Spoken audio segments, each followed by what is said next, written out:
Welcome to The Elements, a visual exploration of every known atom in the universe. I am your host, Shihon Han, and today we are going ahead and starting off our journey with PROMETHIUM, number 61, named after Prometheus. PROMETHIUM and technetium are one of the rare exceptions where well, elements that are under number 83 are stable due to combination of factors in the way that how their protons and neutrons and electrons interact. They really cannot find a satisfactory arrangement and so really want to decay, meaning there are no stable isotopes of this element at all. Technetium at least has interesting applications in machines, but PROMETHIUM itself doesn't really have any really substantial applications. It's really meager, apparently. PROMETHIUM is used to create luminous dials and markings by mixing it with zinc, sulfide, fluorescent material, but other than that, there's not much else too. Tiny amount of PROMETHIUM in fluorescent bulbs are used to make it glow a bit more, and PROMETHIUM luminous paint is used, but that's all there is to it. A compact fluorescent bulb that uses PROMETHIUM glow switch, most don't really glow at all. And that's all there is to PROMETHIUM, unfortunately. That's very sad. Its atomic weight is 145, a very round number. Its density is 7.624. Its atomic radius is 205. Its crystal structure, it's a nice hexagonal prism. I'm gonna say nice. For F is starting to come up in the electron filling order. It has a really hazy atomic emission spectrum. That's a moderately low solid to liquid melting temperature, and has a moderately low boiling temperature as well too. Next up, we have samarium. Samarium. It is not named after Samaria, the ancient city, but rather after its mineral, samarskite, which itself is in turn named after this guy. He's a Russian, lol. Vasily Samarsky Viskovets, however you say that Russian name. Unlike seabornium, however, the samarium was not named after the person, it was named after the mineral. It's not named after that person to honor that person. In fact, I'm not even sure they intentionally made it that way. Neodymium iron boron magnets are the strongest ones available today, even stronger than neodymium ones. But samarium cobalt magnets will be able to even work at higher temperatures, unlike neodymium, which loses its magnetism at, higher temperatures at the same time. And for some reason, they are fancied in electric guitar pickups. So unless you have, plan to go ahead and set on your guitar on fire, you have no idea how they could possibly make a difference in that low temperature application. Other than magnets, it's actually quite scattered in how it is. Mineral monzonite contains some of the nearly rare earth metals of samarium, but samarium cobalt magnets, that's about it. Electric guitar pickups with samarium cobalt magnets, that's all there is to it. It's only magnets. Most of the rare earths we've discussed until now are just useful in magnets. Its atomic weight is 150.36, its density is 7.353, its atomic radius is 238 picometers, its crystal structure, it's a oblong cube. It has a moderately low medium melting temperature. It is a pretty medium version of the boiling temperature, and the rest is just gas. Here, the 4Fs are starting to come up, and I think they're trying to fill it up. In the emission spectrum, the atomic emission spectrum, it's kind of balanced towards the left, or down in this case. Next up, we have europium. As the name suggests, europium is named after the continent of Europe, not one single country, a bunch of countries. Europe. So I guess it's named after the European Union, the EU. Haha. Regardless, so as for ruthenium, this is sort of like being named for the country, but not exactly the same. So unfortunately, the offer doesn't count this. I would say that this will be named after the EU, though. EU itself is technically a union of countries. Germanium, polonium, francium, and americium are the only ones that certainly count as countries' names. European's applications are somewhat limited by itself, unusual for a rare earth, centered not on magnetism, but it's on luminosity. It's not on magnetism that we use it for, but on its luminosity. You can put them in CRT television screens. It's the part that creates the brilliant red color. Nearly all common compact fluorescent bulbs use the europium phosphors to create a pleasing spectrum of lights.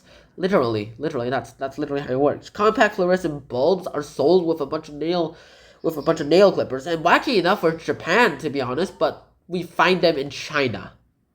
You basically use europium to create really, really bright light. Interesting. Its atomic weight is 151.964. Its density is 5.244. Its atomic weight is 231 picometers. And its crystal structure, it's a middle stable cube. I'm calling that middle stable now. Here we go. And next we have the 4Fs are finally going into the midway direction. Its atomic emission spectrum is going oblong to the right part. It has a pretty low melting point and probably an even slightly lower boiling point to its total. So obviously boiling points have to be higher than melting points, but comparing the differences, it's pretty low. Alright, next up we have gadolinium, number 64. Gadolinium compounds are highly pragmatic. It's a property that has been, well, injected into humans. One of gadolinium's main applications is that it's used in MRI scans. It's in the same way where you like drink barium to be able to see where the barium goes inside and just hope that nothing wrong happens. This sulfate is used to be the contrast medium for X-rays and MRIs. Like when you want to X-ray your gastrointestinal tract, basically your intestines, you really need some gadolinium or barium to go ahead and show you what is literally happening inside there. Soft tissue is quite transparent towards the X-rays, but according to the barium sulfate is opaque to the X-rays, which will reveal details of the inside surface of the digestive tract, which is really handy in my opinion. And inside MRI machines, if you go ahead and give a little bit of gadolinium, it can pinpoint the precise precision of some sort of internal bleeding by visualizing in 3 dimensions where the blood is leaking. Basically, gadolinium is like the X-ray detector, except we have to go inside there. You know, like you want a tracking signal and you only want to look outside, but unfortunately that doesn't work, so you have to get out a scout to see where it is and then relay all that information towards you. Well, that's basically what gadolinium is. Gadolinium is the scout. Yay, the gadolinium. Next up, we are talking about its stats. Its atomic weight is 157.25. Its density is 7.901. Its atomic radius is 233 picometers. That's a pretty big atom. Its crystal structure, it's a hexagonal prism. It has finally passed the midway point for 4F. Its atomic emission spectrum, it's still oblong towards the left, or in this case, I guess, the down. And its melting point is quite high, including its boiling point. Next up, we have terbium. Terbium itself, and to an even greater degree, a particular alloy of terbium is called terphenol. It has the unusual property of changing its field, like changing its shape when you place it into a magnetic field. A rod of the stuff will instantaneously grow it'll instantaneously grow longer or shorter by small amounts of magnetism inside of it too. The property might not seem very useful, but this is something you can do. You can turn any solid surface into a loudspeaker. If you go ahead and use some sound, like if you need a speaker, terbium itself will be useful because you can use the magnetic field to warp its shape to match the shape that you need to give out the sound effectively. If you press the end of a terphenol rod down on a wooden table, then apply a little bit of a magnetic field onto that, whose strength follows an audio signal by wrapping the terphenol rod, in which it becomes a speaker coil. You can turn it into a microphone and a sound loudspeaker. The rod will shake the entire table and it will turn it into like an entire surface of huge sound radiating surface that will play the same role as a speaker one, except you'll probably be deaf by the time it happens.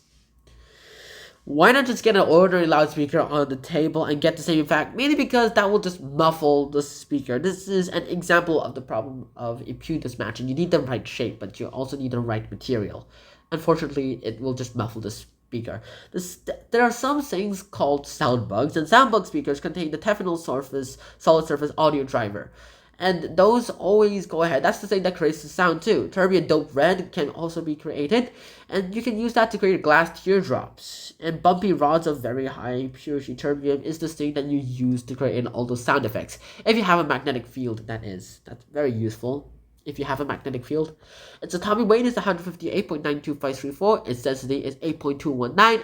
Its atomic radius is 225 picometers. Its crystal structure is a hexagonal prism. And 4F finally is going up, slowly climbing.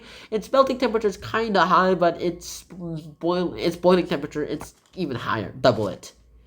And that's it for today. I hope you guys enjoyed this episode of number 61 to 65. I'll see you guys soon. Until next time, Shannon out. Peace. Bye-bye.